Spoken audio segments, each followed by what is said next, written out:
My name is Joe Mouser. My role with Beavers Northwest is communications manager. I want to say thank you to Trout Unlimited and to the Friends of Lake Sammamish State Park for inviting me here today to talk to you all about beavers. They're so important, and I hope by the end of this talk, a little bit of that will be conveyed.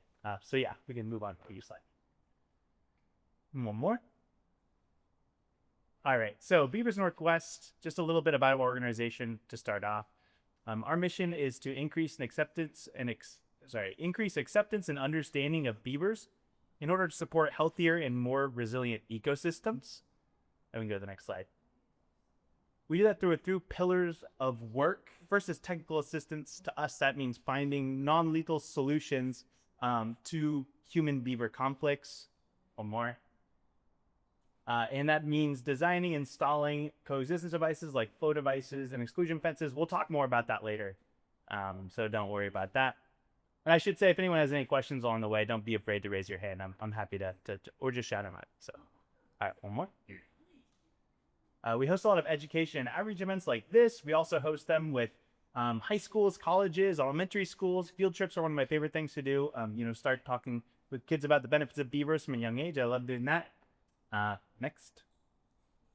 Technical consultation, to us, that just means working with local governments and other, nonprofits or organizations to help them understand how their practices can better coexist alongside beavers. We go next. And research, trying to understand the growing science behind beaver management in order to make that practice better. We go next. And then habitat restoration. An abundance of healthy riparian habitats, that just means the habitats along streams and rivers and wetlands and that sort of thing, allow beavers and the animals that beavers support to thrive. One more. And also, sometimes we do supplemental plantings. Beavers can change the landscape in a way that changes the vegetation.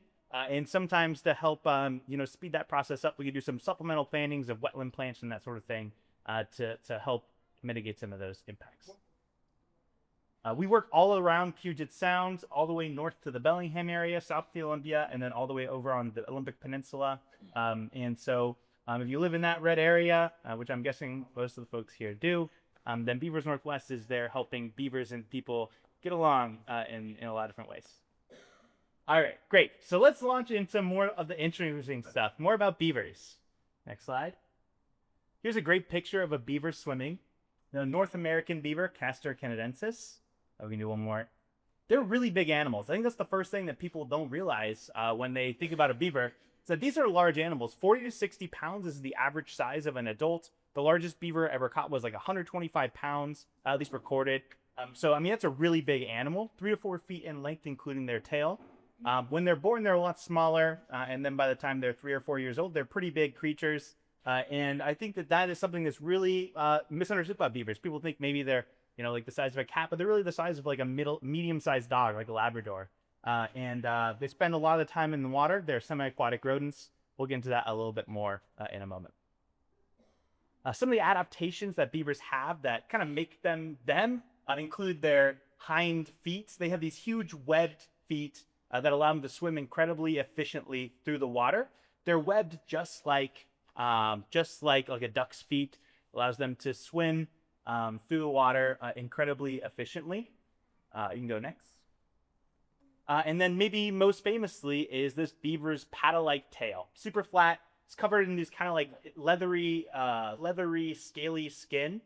They use that tail for a number of reasons. Maybe most importantly, it aids them in swimming. They use it like a rudder. So they use their feet to paddle and swim through the water and locomote through the water. And then they use that rudder or that tail like a rudder to steer. That's really important if you're a beaver. Has anyone here ever tried to go swimming with maybe a 10 or 15 foot stick in their mouth? You're going to end up swimming in a circle. So beavers have this tail that allows them to direct the way that they're swimming really efficiently. They also use that tail to communicate. So I was actually talking with an individual right before this who said that they had encountered a beaver in Lake Sammamish State Park, had slapped their tail at them. They do that to communicate to other beavers that there may be some danger around, also maybe to scare off that predator potentially, whether that's a person or a dog or a natural predator like a coyote or a wolf or a cougar or a bear. Other predators of beavers might include birds of prey for young beavers, otters for young beavers even, and cougars, if I didn't mention that. So, all right, I'm going to next slide. All right. Another thing you may notice about a beaver, and this is also what unfortunately was kind of the beaver's downfall over the past 500 years, is its fur. Beaver's fur is incredibly warm and incredibly dense. That fur allows them to stay warm in the water all through the year. So whether they're living up north in the Arctic Circle where water's frozen for months and months on end, or whether they're in the southern end of their range in northern Mexico, they're able to adapt based off that fur to swim in the water and stay warm. That fur kind of has two layers. And out on our walk later, I have an example of real beaver fur to feel. Has two layers, this under fur that's really dense and warm. It's one of the densest fur of any mammals. And they have these coarse kind of outer guard hairs that protect that undercoat and also kind of help keep them a little bit more sleek and waterproof in the water. And that way, you know, when the beaver's swimming through the water, even if it's freezing cold, their skin will stay warm and dry. It's like a built-in wetsuit, you can think of it. All right, and next, here's another picture of a beaver. You can see how fluffy that coat is. One interesting thing I learned about beavers recently is when a baby beaver is born, you know, they live in their lodge or in their den, and they're so fluffy that when they try and swim, they float so well that they can't get out of the lodge until they're about 2 months old. So that's kind of a cute thing. It's like built in, where they're able to, you know, stay safely in the lodge until they're at the right age to follow mom and dad out and start learning all those beavery things that we'll talk about in a little bit. All right, next slide. So before I talk about their teeth, let's just take a moment and think about what that all means. Beavers have all of these really unique and interesting adaptations that make them very good at spending time in the water. Like I mentioned, they're semi-aquatic rodents. They're not fully aquatic or mammals like a seal or something like that really spends almost its entire life in the water. But they're semi-aquatic. They are most safe on the land and they spend on the water, excuse me. And they spend as much time either in the water or in their lodge or den as possible. And that said, maybe another most famous thing that a beaver is known for is its teeth. This is another thing that I can show everybody up close later when we're out on our walk, what these teeth look like. I have a beaver's full. But these teeth are special in a number of ways.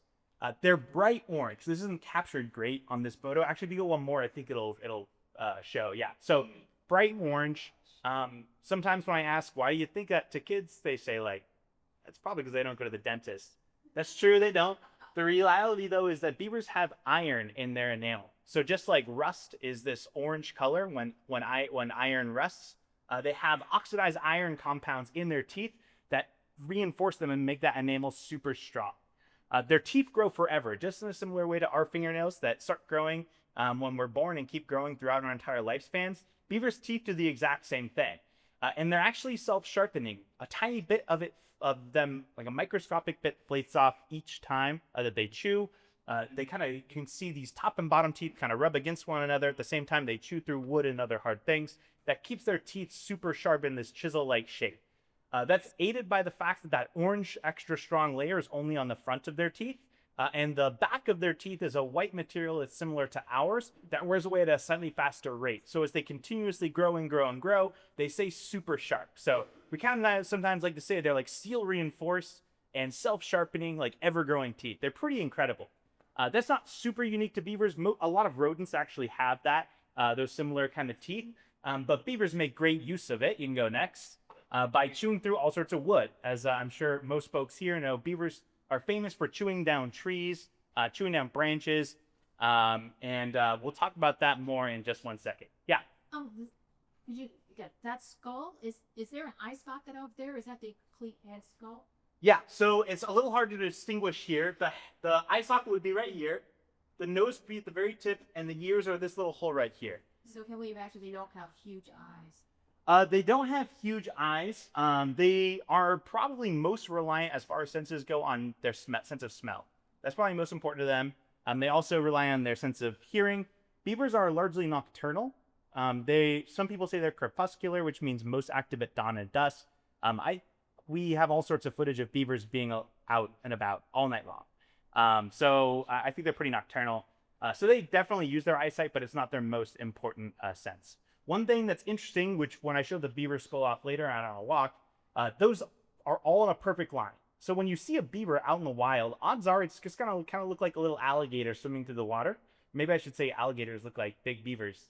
But it's just gonna have a tiny bit of its head poking above the water. And since their eyes, their ears, and their nose are all in a perfect line, they can use all of those senses while still maintaining a low profile in the water to avoid predators. All right, next. All right, here's a great video of a beaver chewing down a tree. Speaking of, you can just take a second and admire this. One more click. There we go.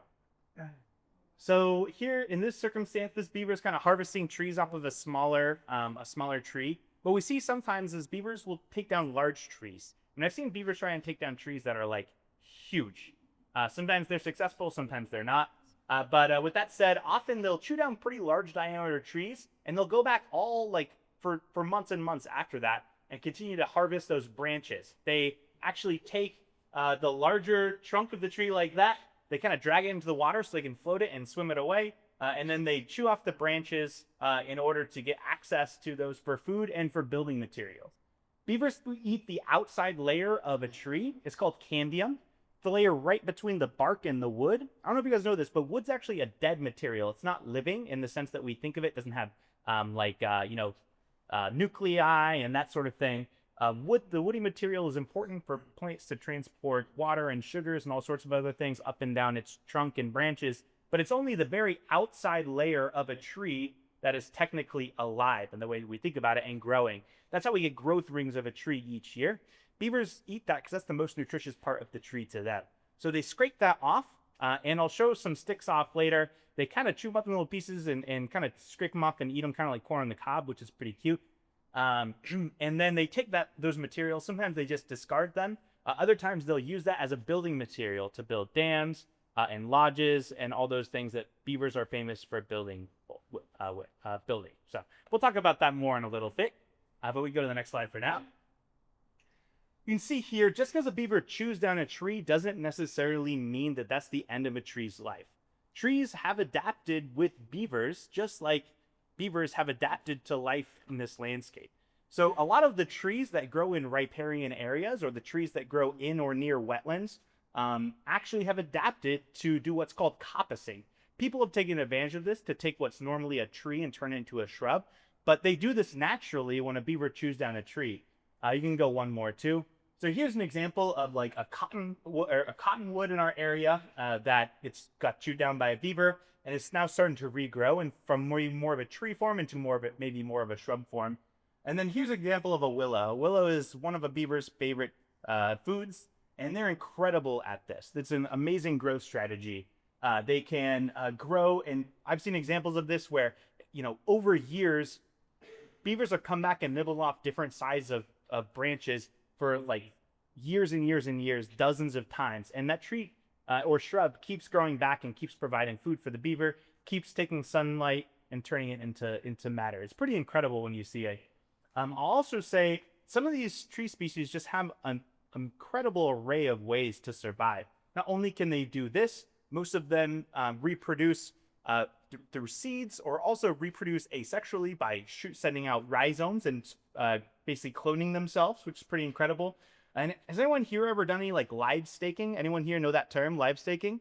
We do it here at the park all the time. That's right. If you're interested, go to a restoration event. Yeah, if you want to learn more about this and see it firsthand, join Friends of Lake Sammamish or your local restoration practitioner. But a lot of plants have evolved the ability to grow and reproduce from like a single stem. So a willow or a cottonwood, if a branch falls off of it, it will regrow. Not always, but in the right conditions. And it's pretty incredible when you see it and when you see it in action. And sometimes it happens in nature. Sometimes it happens when people do it.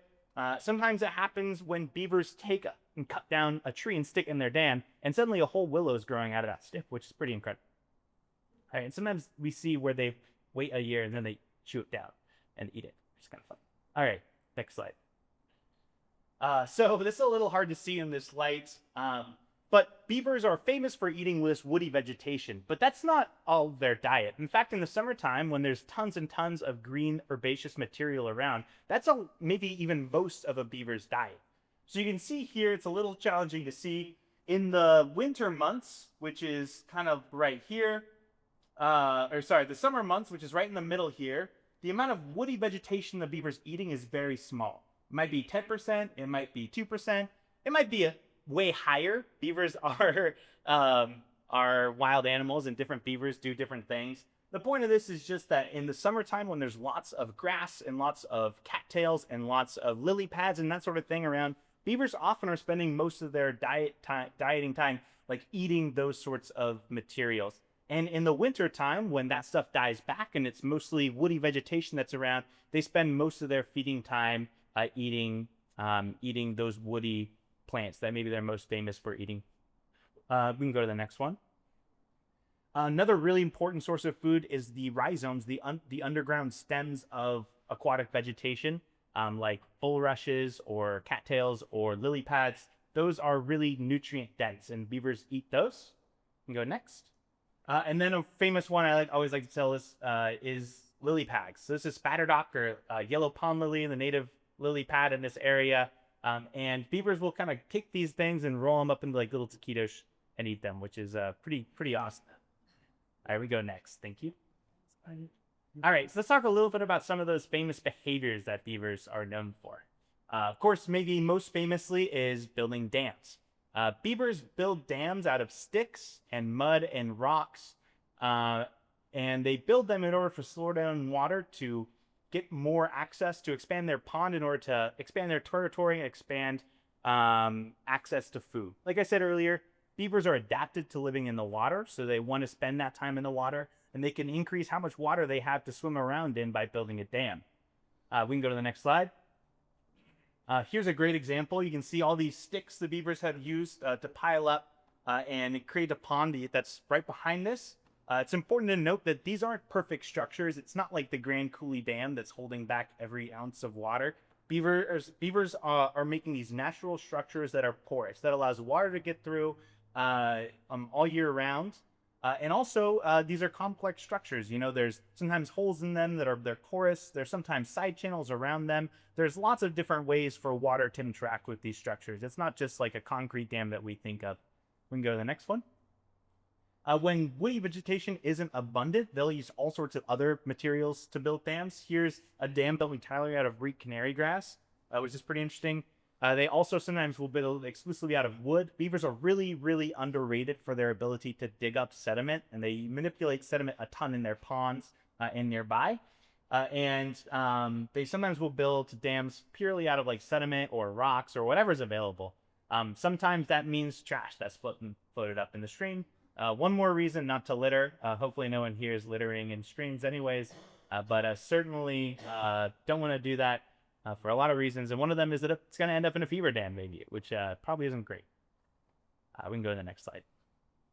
Question? Yes, please. So the beavers are building dams so they have the big area of water. Could the beaver sometimes say, oh, look, here's a lovely big area of water. There's a pond. I'll just live here and not build it down? Absolutely. In fact, there are beavers that live all around Lake Sammamish, just a few hundred yards from here, that don't build any dams. Similarly, in the Sammamish River, in Lake Washington, those beavers will live without building a dam, and they'll do all sorts of other beavery things. They'll build a lodge or a bank den. A great example of this is actually down by University of Washington along the 520 floating bridge. There's some huge beaver dams or lodges. Actually, if you want to go one more, I think that there's an image of one. We'll do one more. This is right by 520 at UW. This lodge is, you can see, 3-car lengths long, something like 50 plus feet across. Beavers have lived there for generations, and there's no dams around. But that said, sometimes beavers will be in a place where there's tons of water, and they'll find the outlet to like a lake or something like that. And if they can raise the water even higher, sometimes they'll do it, sometimes they won't. It can be hard to predict exactly what the behavior of a beaver will be in any given site. If I knew exactly what a beaver was going to do every single time, I'd probably, be a little better at my job. But it's kind of hard to know. Yeah? Are there tree beavers, like mountain beavers, that live beneath trees in the mountains? Well, I just want to take a note to say that there's only one species of beavers in North America. That's the North American beaver. So they're all the same beaver. But yeah, beavers in different locations will have different behaviors. So we think of this classic island-style lodge out in the middle of a pond or a lake that has a platform up inside of it, so the beavers can rest and sleep and feed with their families and feel safe in their lodge. Have these underwater entrances to get in and out. But then sometimes they'll just dig into the side, burrow into the side of a bank. So they'll often pick a place like underneath a tree, and rather than go through the hassle of building this entire lodge right in the middle, they'll just kind of burrow into the side of the bank and call it good. Sometimes they'll start adding sticks on top of it over the years and expanding, and they'll have a pretty large den in the side of the bank. And it'll start to look just like what you expect a lodge, like a big pile of sticks, but it'll just be built into the bank. So all one species of beavers. Mountain beavers, we'll get into that in a little bit, are a totally separate species. It's a misnomer. They're not really beavers. Okay. Yeah. Yeah. So, in the process of creating a pond, they're going to flood some of the forests that used to be the shoreline. Is there any utility to them to do that so it kills trees so they can harvest those? So that's a great question. And there's a couple parts that I'd like to answer. So the first thing I'll say, in order to, to flood the trees and have them fall into the water for their own purposes, they don't really do that. When they're cutting down a tree, it's to access that live material, that cambium layer as food. And when wood's totally dead, they tend not to use it for really any reason. So beavers, sometimes, that riparian vegetation that is not adapted to life in the water will die. But the beavers won't necessarily use that. They'll just kind of leave it. And often when we see beaver ponds, there'll be they're called stacks, which is like a standing dead wood. And I've heard from folks that when a tree dies, that's only its first life. Its second life is incorporated in two ways. Either it's a snag, which is an incredible part of any wetland ecosystem. In fact, when you're doing like the Washington State wetland rating system, to understand how high quality of habitat that wetland is, the more snags, the better, the higher the quality of the habitat.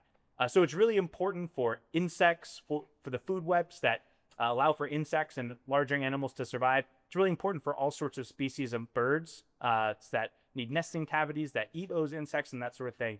So those snags are super critical habitat. So just because a tree dies, that's like I said, only the first part of its lifespan, then it's going to continue to provide important functions for the ecosystem. That's also true of if those trees fall over into the water. Once again, really important refuge for fish, whether it's salmon or smaller fish, whatever it is. Those fish need refuge in places, slower current, places to hide, places to feed. And then that decaying material is really important to the food webs of streams as well. So there's actually whole restoration efforts occurring.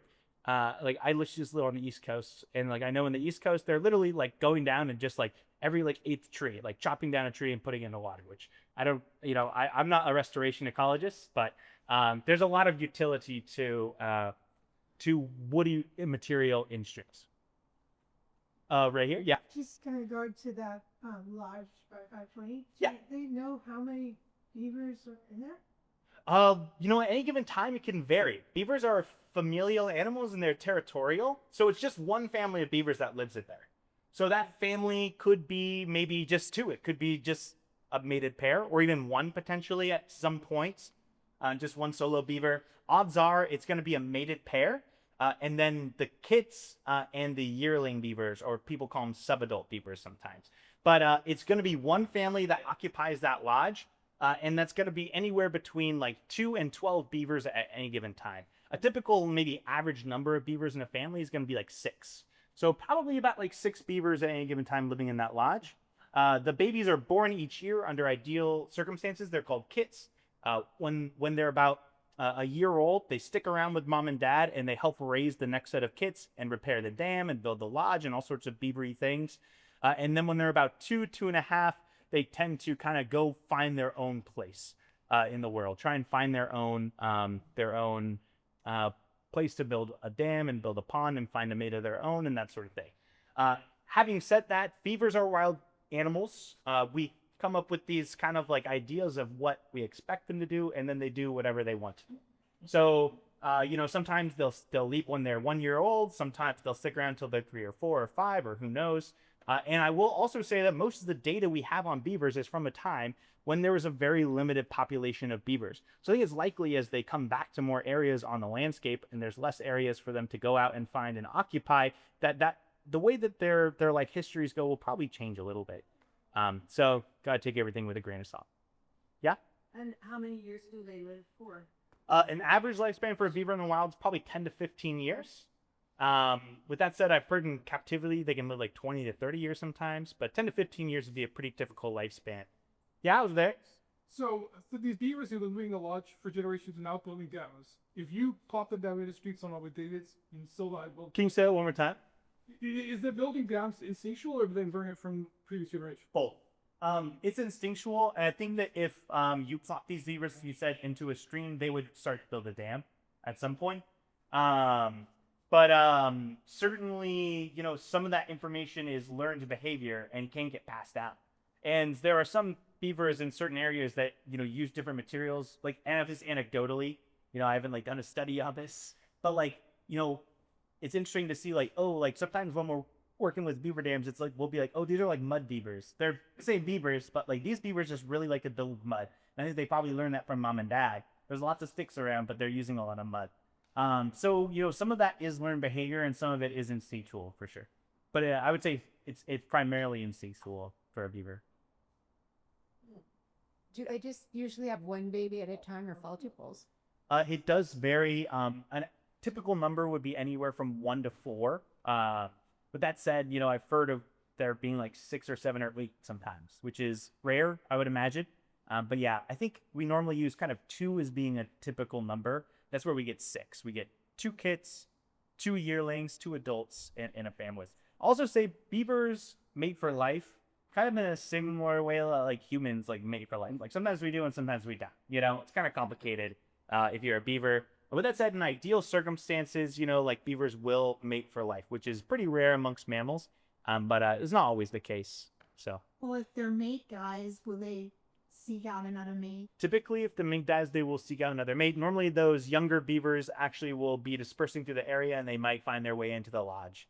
To go back to the question about how many beavers live in a lodge, that's how many beavers live in a lodge. Beavers also cohabitate with some other species, including muskrats. They'll kind of let muskrats in to hang out with them. They don't really mind. They probably don't love it, but they probably don't care. And other small critters like that, or frogs maybe occasionally. But muskrats is a pretty common thing that they cohabitate with.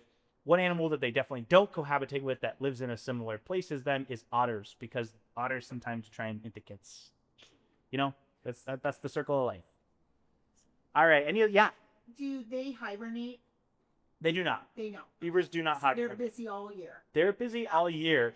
I will say beavers that live in different locations behave differently.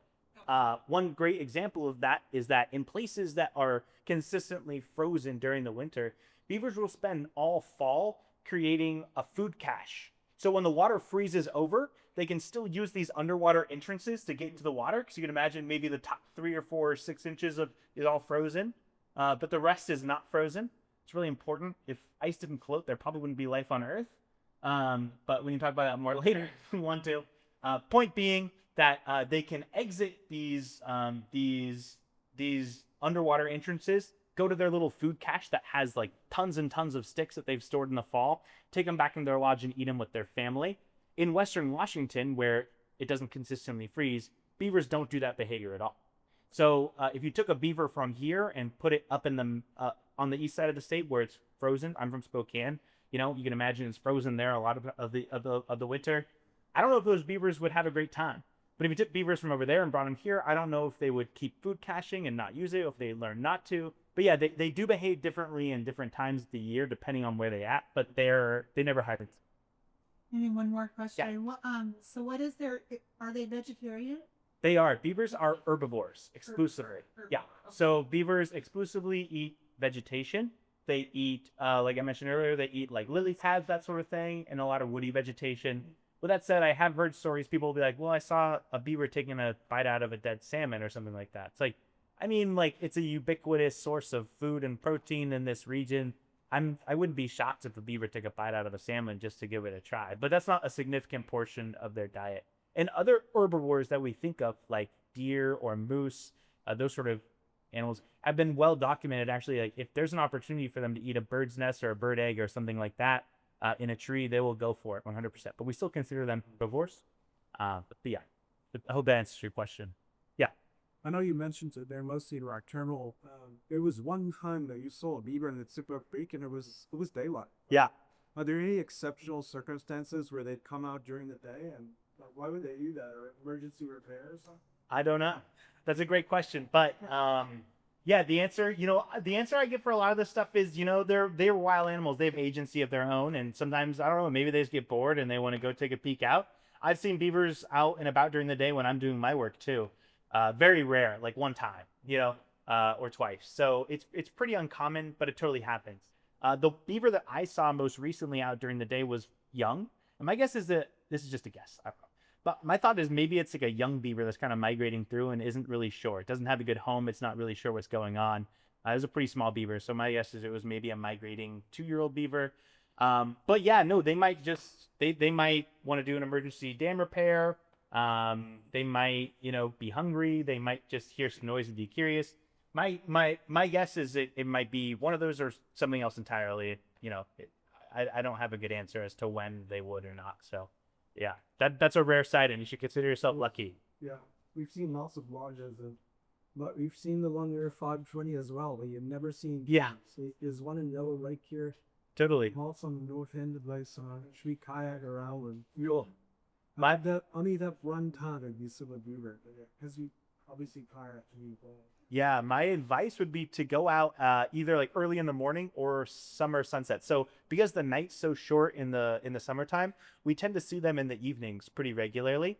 So maybe like 8:30, 9, in July when that sun's still bright enough to see. You're probably going to see beavers around, but you'll just see their heads poking out of their water swimming around most of the time. All right, let's move on. Really underrated thing that beavers do is build waterways and canals. So when we think about a beaver pond, we generally don't actually call them beaver ponds. We call them complexes because they're really complex. Sometimes a family of beavers will have tons of dams. Sometimes those dams are like a foot or two wide, blocking a small section of stream or a side channel. Sometimes they're like 200 or 300 yards long, just these huge, incredible structures. Sometimes they'll have 2 or 3 dams. Sometimes they'll have 1 dam. Sometimes they'll have 10 or 15 dams in like a complex that's been there for a long, long time. And then they build these waterways by kind of digging out canals through the water and chewing through vegetation, which you can see here. And you move one more for me, please. And then they also dig canals in order to spread that water out throughout the ecosystem. So they'll dig a canal in order to get access to more food, to maybe flood a little bit larger area. And some of these complexes are just like really incredible, especially up in the, in a more uninhabited area where they're able to spread out and take up lots of space. It's just really incredible. And this is important, not just because it's cool, but because this is really complex habitat. This is really complex habitat for aquatic species like fish. This is really complex habitat for plants, which means that there's different kinds of cover for different kinds of animals. And that leads to biodiversity. Talk about it a little bit more later, but those are just one of the benefits of having beavers. Right, next. All right, so just to sum this all up, why go through all this effort? At the end of the day, this is a lot to do. Most animals aren't out here building dams and building lodges and like engineering these like streams into totally different ecosystems, right? This is really unique. Beavers, like I said, are adapted to the water. There actually really aren't any predators that can get a healthy adult beaver while it's swimming. Maybe a really old beaver or a young beaver or an injured beaver can get got by a few different predators that we mentioned earlier, but all those predators are going to have a hard time getting a beaver that's a healthy and in the water. And so for that reason, they go through all this effort to basically get resources for them and their families. All right, we can go. I think we can skip 2. There's a great picture of a beaver family, though. All right, a couple other odd behaviors that I think are totally worth mentioning. This is scent mounded. So beavers are very territorial. They go through all this effort to get all these resources for them and their family, and they want to protect those resources for their kin, essentially.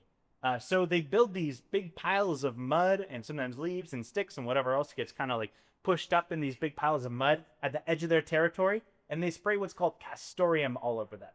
Castoreum is just like a special scent that they create just naturally in their bodies. And it tells other beavers to stay away. So typically when a young beaver's migrating out, if it finds a place, it might find a pond and say, hey, this seems like a great place to live. But they'll smell that castoreum. They'll recognize, hey, actually, I should probably get out of here because these other beavers are going to come want to check me out pretty soon. And there are sometimes conflicts in the wild. I think I've read that it's not super common that those conflicts get physical. But with that said, typically it means a lot of tail slapping and hissing at each other and that sort of thing. And in places where there's a lot of beavers in close proximity, where the habitat's like saturated, these conflicts are probably pretty common, but once again, it's probably not often, like a violent confrontation. It's just like, hey, stick clear, guy, move on to the next spot. And I have an example of that castoreum when we're on our walk later I can try. I don't really want to open it up inside. It's pretty sticky. Beavers also use that castoreum kind of to waterproof their fur. Beavers have like a split front claw, which is pretty unique. It's like a little comb they can use to kind of groom themselves. They're almost constantly grooming if they're not eating or sleeping. And they kind of use that castoreum. It's an oily substance. It makes them a little more waterproof. It makes them a little more sleek for swimming through the water and that sort of thing. All right, next. All right, here's a beaver. We're going to do a little game. Go to the next one. All right, raise your hand if you think you know what this guy is. It's not a beaver. All right, over here. What do you think? It's Really close. That's a great guess. This is a muskrat. You can click. A great way to tell these apart is really hard inside with this with the highlight. But you can see here it's got a round tail, kind of a rat-like tail. And these guys are really small. When they're adults, they're like 2 or 4 pounds, which is a lot smaller than maybe 40 to 60 pounds of European. All right, next. All right, anyone guess what this is? It's got these long, weird white whiskers. All right, guess. small. Mold. I love that guess. I could totally see that. It's got that face. This is nutria. There, you got it. Great job. So this is a nutria. These are kind of sometimes people think that maybe they're like a subadult beaver, a young beaver, because they're kind of medium sized in between a muskrat and a beaver. Once again, though, they have these round rat-like tails. They have really long white whiskers, which distinguishes them from beavers. Nutria often, they're actually an invasive species. Muskrat are a native species. They're awesome. Nutria were originally from South America. People brought them up here in hopes of supplementing the fur trade, and now they kind of do all sorts of damage to riverbanks and that sort of thing. Conversely, people decided it would be a good idea to take beavers from North America, put them in South America to establish a fur trade, and those trees and those ecosystems are not adapted to living with beavers, and they cause troubles there. So we should have just let them be, but of course we got in our heads that we should, be moving all these animals all around, and it's causing damage in both places. All right, we can go on the next slide. All right, this one is a weird one. I heard someone say it earlier. If you think you know what this is, shout it out. Mountain beaver. Yeah, that's right. This is a mountain beaver. It's a misnomer. It's not really a beaver. They don't even really live in the mountains. They live in kind of like these valley slopes, more in the lowlands around here. But these are native. These are really unique critters. They're on their own distinct evolutionary branch. So they're like, these used to be a pretty abundant species, or branch of evolution with different genuses and species. Now there's like 1 or 2 species of these left, and they're like totally kind of alone. They're kind of an ancient, weird little critter. If you've ever seen one, I'm kind of jealous. I've never seen one before, but maybe someday. All right, you can go to the next 2 more, actually. And any other guesses of what this is? Otter, that's right. This is a river otter. One interesting thing about otters, if you see a river otter in the Puget, or an otter in the Puget Sound, you might think it's a sea otter, but it's not. There aren't sea otters in the Puget Sound. There were at some point. There are not now. There are sea otters out on the coast in the Pacific Ocean, but they are not living in Puget Sound, at least that we know of at this point. River otters are called river otters. They can live in lakes. They can live in rivers. They can live in wetlands. They can live in salt water to some degree. So with that said, river otters, sometimes mistaken for beavers. So they live in salt and fresh water. Yeah, I mean, In Washington. Huh? Otters, a lot of river otters. A lot of river otters in Lake Washington. Yeah. Yeah, I think they most commonly live in freshwater environments. But to be honest with you guys, Someone I know with the Department of Fish and Wildlife told me that one. I don't know that much about otters. Population of here. Huh? There's a population of them in there. Okay, great, awesome. Otter spotting spot in Maryore Park. I'm gonna have to go check that out. When I'd see river otter on up on Woodby Island. Oh yeah, totally. Yeah. Yeah. There's grouse in Manwich too, and Oh, yeah. Laughing Jacobs. There's Nice. thing at the top. Cool. Good to know. Yeah. They're pretty abundant and they're native to this area. So, all right, let's move on to the next one. So let's talk. Let me check the time. I don't want to keep everyone too long. All right, we got a little bit of time left. Let's talk a little bit about the benefits of beavers. We can go on to the next slide. So we think of beavers as ecosystem engineers. When we say that, what we mean is that beavers have the ability to take one ecosystem, and by building dams and building different structures, they can turn it into an entirely different ecosystem. So they can take like maybe a river with like a small riparian ecosystem nearby and turn it into this huge complex wetland with a larger riparian ecosystem nearby. You can click twice. So we think of them as ecosystem engineers. One more slide. So one of the benefits of that ecosystem engineering is increased biodiversity. So like I mentioned, beavers make wetlands. Wetlands are incredibly important habitats for all sorts of species. Wetlands only currently cover like around 6 to 9% of the Earth's surface, but almost half of all species require wetlands at some point in their lifespan. So incredibly important. And a ton of our endangered species here in Washington State need wetlands for at least some portion of their lifespan. And beavers, because they make these complex habitats, tend to create areas of more biodiversity. So more species, that's awesome, right? Like more habitat for more species is a great thing. All right, we can go to the next one. There are also benefits to water quality. So beavers slow down water by building those dams. It allows sediment and pollutants that are caught up in that sediment and other pollutants to settle out of the water. It also slows down the water, which allows different bacteria and things like that to filter out excess nutrients, which in our landscape, you can see here, like let's say there's a stream downstream of a golf course or something like that. There's a lot of extra nitrogen and phosphates and that sort of thing in that water. You need bacteria and wetlands and slow water to do those sort of biochemical exchanges to reduce those loads. And that also means improved water temperature. We might not think of water temperature as being a pollutant, but because we have so many impervious surfaces like roads, like parking lots, like houses in these urban watersheds that we live in, it means that the water entering those streams tends to be warmer. Beavers, by forcing water into the ground, by recharging aquifers, which upwells later downstream, can actually help mitigate the impacts of like raising stream waters. That's important for all sorts of aquatic life. That's crucial for salmon and other sort of like salmonid species in this area. So that's another reason to love wetlands and another reason to love beavers. Great case study of that is on this next slide.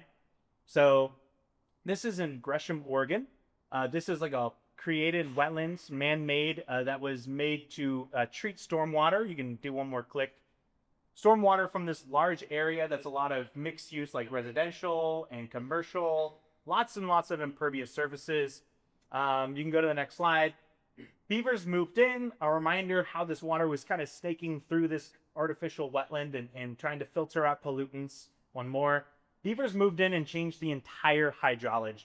So you can see they took this meandering stream and just turned it into like a series of ponds, basically. They built like 3 big dams. Completely changed the way that water interacts with this system. The engineers were horrified. Luckily, there were Dr. Katie Holzer was there to do a study. They had years and years of stormwater data. How well was this man-made feature performing? And then how was it performing after beavers moved in? We can go to one more slide to see the results. Beavers across the board were doing a better job once they changed the hydrology of the system, which is pretty incredible. I can't say that this is going to happen in every single circumstance, that this is a universal outcome, but this is pretty compelling data at the power that beavers have to improve water quality. What it's doing, measuring right here, is before these grade bars, it's how much of this material is being removed from above and below this feature before and after beavers moved in, and literally across the board, from mercury to copper to phosphorus to sediments to pesticides, beavers are doing a better job at removing these harmful products in the water supply, which is just, I think, an incredible story. So we can go to the next one. It's also water storage benefits. And this goes both ways. This is actually maybe, to me, maybe the most important thing that beavers can provide to us as we move into kind of an uncertain future. So beavers store water, and that can benefit us in a number of ways. First of all, high up in the watershed, you can see here, beavers can slow down the release of storm water. So beavers create wetlands, they slow down water. That water gets released over a longer period of time, which means during huge storm events, wetlands and beaver-created wetlands can actually slow down flooding downstream. That's counterintuitive because we think of beavers building a dam and making a flood, but realistically, they are actually improving capacity for stormwater in a system, which is pretty incredible. You can go to the next one. And also means during times of drought there's increased amounts of water in the landscape. Like I said, that water is not just being stored behind the dam. You can see it's also being forced into the ground to recharge aquifers. That means that plants have more available water during times of drought. It means that streams that might otherwise go completely dry during times of drought have water that's upwelling from the ground and keeping that stream flowing year round. It also can sometimes be beneficial during times of wildfires. I think it's important to note that wildfire is an important part of a lot of ecosystems, but the way that we've managed forests over the decades has led to these super unnaturally hot fires that just basically destroy everything in their path. Beaver wetlands can actually create a refuge for certain animals to survive that. It also means that there's more water in the ground, which can increase the rate of recovery after these super hot fires, which is pretty incredible. This was borrowed from Dr. Emily Fairfax's research. Really incredible. You should look her up. I really recommend it. Dr. Emily Fairfax, she works at the University of Minnesota. She's kind of like the researcher right now in beavers and fire and drought and the benefits that they can have. And on her website, she has all sorts of cool things ranging from like PhD level, like scientific papers to like fun, like, animations that are suitable for kids and people of all ages. So super recommend taking a look at that. All right, we're gonna move on to the next one. So we really like to think of beavers as like a climate change mitigation tool. You can do one more click. They're leading to ecosystem resilience, which I think is just so important. Like I said, as we move into more uncertainty in the future, we don't know if there's going to be bigger storms, there's going to be longer droughts and all sorts of changes. Beavers can actually help mitigate some of those impacts just by doing what they do. So we can move on to the next one. All right, so let's talk about learning to coexist alongside beavers. We'll kind of get through this one a little quicker. I want to take a moment and just say, like, this concept of coexisting alongside beavers is like a really new idea. I don't just mean in like our society. Like, it's a really new idea to us because historically the way people dealt with beaver conflicts was lethally removing them. But also for thousands and thousands and thousands of years, like, people lived on North America and different people had different relationship with beavers. It often involved sustainably harvesting for food and fur and that sort of thing. But like the idea of, like coexistence was just kind of natural. With that said, here we can move on to the next one. This is what the population of North American beavers looked like in 1550, before the advent of the large-scale fur trade and colonization. There were between 100 and 400 million beavers in North America. Think about that.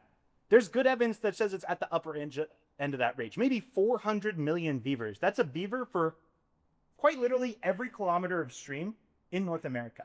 I mean, like, they're ubiquitous. They're changing the hydrology of every stream. The way that we think of streams, just like we can't even picture what the landscape looked like when there were 400 million beavers creating wetlands across that entire stretch, from the edge of the Arctic Circle all the way into northern Mexico and southern Texas. So just incredible impact. So you can do one more. By 1900, because, like, people wanted these kind of silly looking hats, there were less than 1 million beavers, estimates as low as 100,000. So let's think about that for a minute. In something like 350 years, we went from 400 million beavers maybe to 100,000 beavers.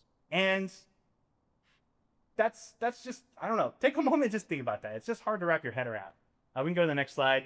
The good news is that beavers are making a comeback. They inhabit almost the entirety of their native range at this point. But that's not. But they don't. They're not nowhere. They're not anywhere close to the numbers that they were historically. Estimates now probably have between 10 and 15 million beavers in North America, and that's probably pretty close to how many, based off of how much habitat there is available, are possible. And, as we continue to restore more habitat and open up more habitat for beavers, there will be more. But at this time, this is probably about how many there will be if we don't make any changes. So they're not in danger of going extinct or anything close to that. But certainly, only exist at maybe like 5% of their historical numbers. And we built all of our infrastructure, our roads, our houses, our towns, our shopping malls, our railroads, all of that stuff we built when the map looked like the end of it, like 1900 to now. So what that means is there, unfortunately, are commonly conflicts between beavers and people. So we move to the next slide. We kind of see three types of main conflicts in our work. There's flooding infrastructure, like flooding roads, flooding houses, that sort of thing.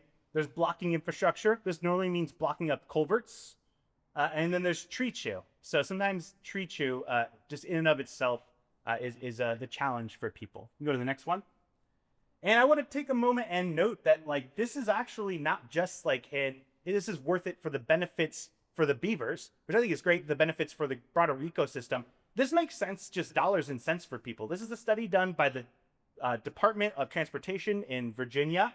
This is before and after they started doing beaver coexistence projects at all of their conflict points versus lethal trapping as their preferred solution. And the amount of money they were spending on managing beavers went from $300,000 a year to $40,000 a year across the state of Virginia. That's pretty incredible. All right, next slide. So the first step when someone calls us out and asks us, hey, we got a beaver on our land and it's causing some problems. Can you guys come check it out, see what you can do? Is assessing the conflict. So you can go the next, you can just go all three. Yeah. So we asked, what are the impacts? Is management even needed? And is there room for compromise? You can do one more. That's really important because to us, coexistence and coexisting along with wildlife means finding a compromise. Things are going to look a little different than maybe we're used to. Now there's a pond where there used to be what we think of as a babbling brook. The reality is that wetland habitat is actually a much healthier reflection of what the landscape maybe should look like in a natural, healthy ecosystem.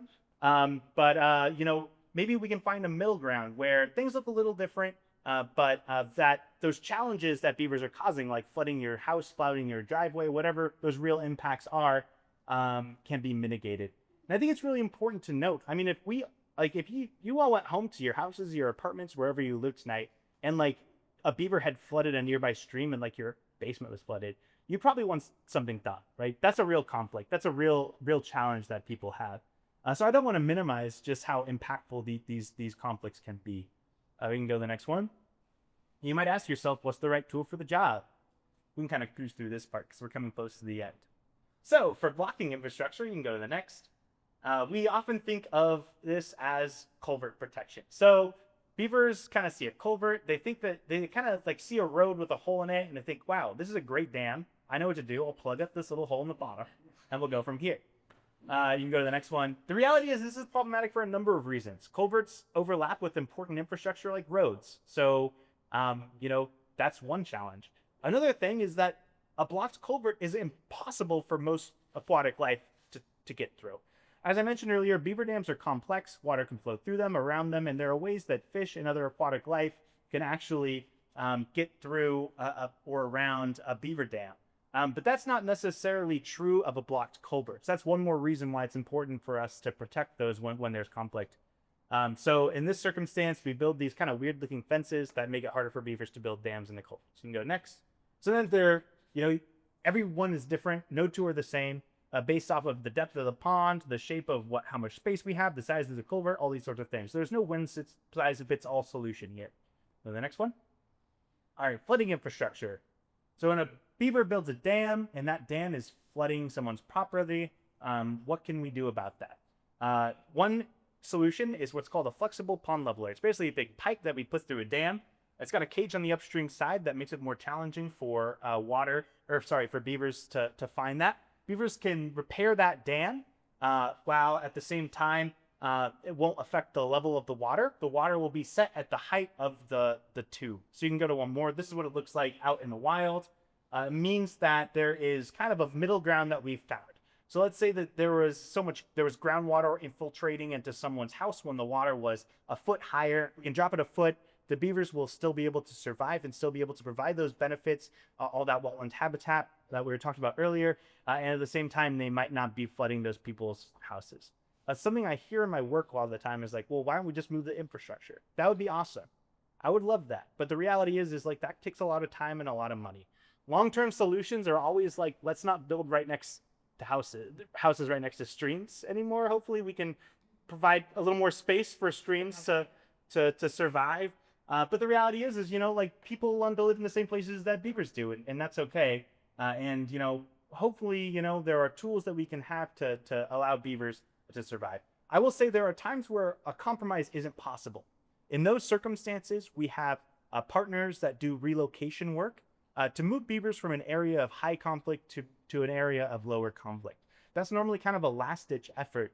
The reason being that you've basically just created a habitat void. You've created perfect habitat without any beavers occupying it. So that means it might take 2 months, it might take 6 months, it might take 1 year, it might take 2 years. But at some point, beavers are going to find that. They're rodents, they're productive. They're going to find that space, they're going to move back in. So realistically, coexistence, we kind of think of it as a longer term solution, with the ultimate long-term solution of like, all right, well, maybe we should reevaluate how we're building as time goes on. We can go to the next one. All right, this is called a notch exclusion fence, very similar to a pond leveler, except for it's basically a big notch that we take out of the dam and build a fence through. We do this in circumstances depending on the species of fish that live in that ecosystem. We can go to the next one. Finally, tree chew. So we can go through this.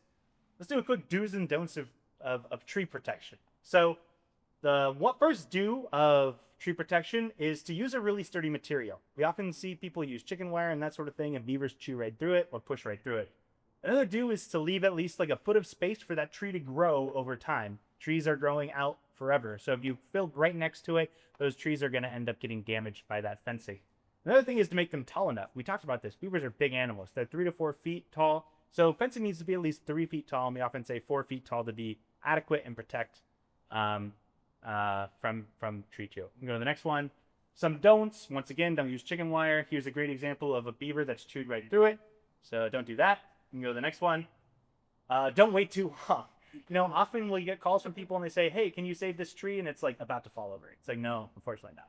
Another thing is, once again, we're trying to find a compromise. You know, we're not going to go out and fence every single tree on your property. The reality is that we need the beavers need some amount of food. But maybe it's like, well, I really care about Douglas firs. I really care about the species that I planted. I have apple trees that I love. I have this kind of tree that I love. The beavers can have the willows or something like that. So it's about finding a compromise with nature, hopefully. All right, and then the last bit, and then we'll move on to our walk. Never count your money out when beavers are at the table. You can click next one. The reality is this work takes a lot of adaptive management. You can go on the next one. Beavers are wild animals. They sometimes, you know, work really hard. We're interacting with their dams. This is their livelihood. So sometimes the solutions, we want them to be simple. Sometimes it takes time. It takes iterations. It takes modifications. We have to extend them out. We have to make them wider. We have to add a second wall, whatever that looks like. So you can click on one more.